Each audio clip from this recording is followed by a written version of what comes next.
In my last video, I introduced the health benefits of dashi, so this time I'm gonna introduce 3 delicious miso soup ideas which I personally love. I'm introducing vegan option at the end of the video, so stay tuned for that. First one is a cabbage and egg miso soup. I often drop egg and make a poached egg in a miso soup. Super simple but filling. In a pot, make a dashi stock using dashi packet.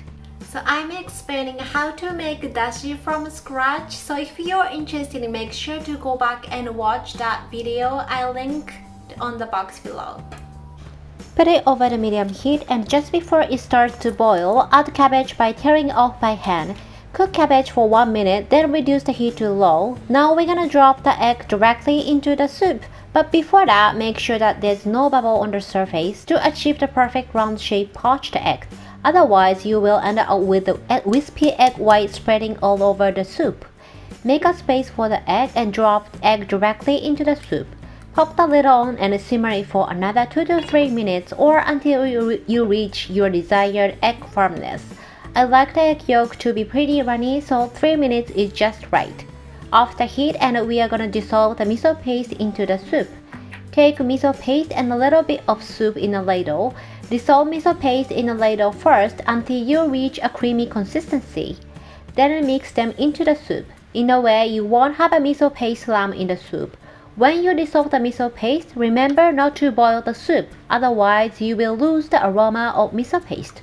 Pour miso soup along with the poached egg, and how I enjoy is transferring an egg onto the bowl of rice, then drizzle a few drops of soy sauce. Dig in together with miso soup. This is my easy yet perfect breakfast.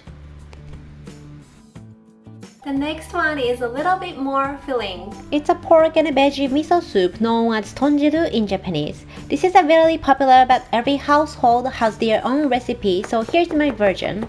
Cut carrot into small pieces. Peel the skin of daikon radish and cut into about the same size as carrot. Again, peel the skin of onion and cut into small dice. I keep the size to be about 1 cm dice, but you don't have to be precise. Just remember to cook longer if it's bigger. Other than these vegetables, I often put Chinese cabbage and leek. The vegetable you add is quite versatile when it comes to miso soup. More variety it gets, more flavorful and nutritious it becomes. That's how I love it about miso soup. Chop pork belly slices into bite-sized pieces, add them to a pot and stir it until it changes the color to brownish. At this point, you can add all the chopped vegetable into once, then continue to stir them. Pop the lid on, then steam away until the moisture of vegetable will come out. Make sure to stir it periodically to prevent from burning.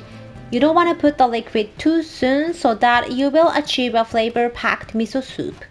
Can you see vegetable are sweat? That means the flavor of vegetable are bloomed. At this point, pour the water and raw dashi packet. Bring it to a boil.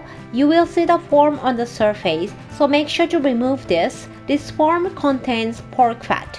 After 3 to 4 minutes, discard the dashi packet from the soup and cook it away until vegetables are fully cooked. Off the heat and dissolve your favorite miso paste. I'm using yellow miso paste here, but any kind of miso will do. Usually the lighter color it gets, sweeter it becomes. If you swap pork for fried tofu, you can easily modify to be a plant-based version as well. I'm explaining differences in miso paste in another video, so link that in box below.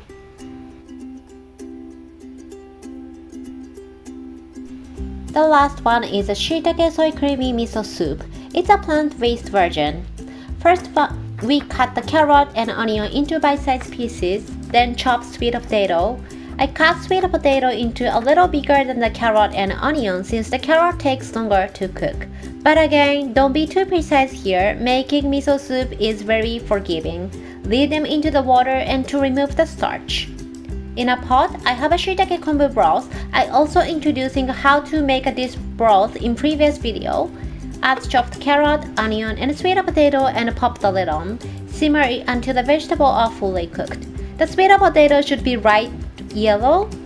Off the heat, then dissolve either white miso or yellow miso. These two types has a natural sweetness from rice, so in my opinion, it go with the shiitake kombu broth very well. To be honest, I have been sweating whole time since I'm filming this in summer, but I still make miso soup almost every day.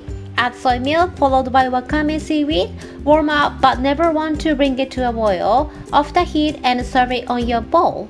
I often pair with veggie mixed rice. It's also a vegan. Watch more on the separate video. Again, the link are always on the box below. I just love miso soup. I literally make it every day. It really changes the taste depending on what miso and which ingredients you are using for. That's why I never get tired of it for over 30 years. And moreover, it helps your digestion system functioning well because of the miso paste, which is fermented products. So boost your immune system and stay healthy. I can talk about the miso soup forever, but I think I have to wrap up here. So that's it for today. If you have any favorite combination for miso soup, please leave the comment below. I love to know your taste on miso soup. Thank you very much for watching. Don't forget to subscribe for the next recipe. Bye bye. Mata ne.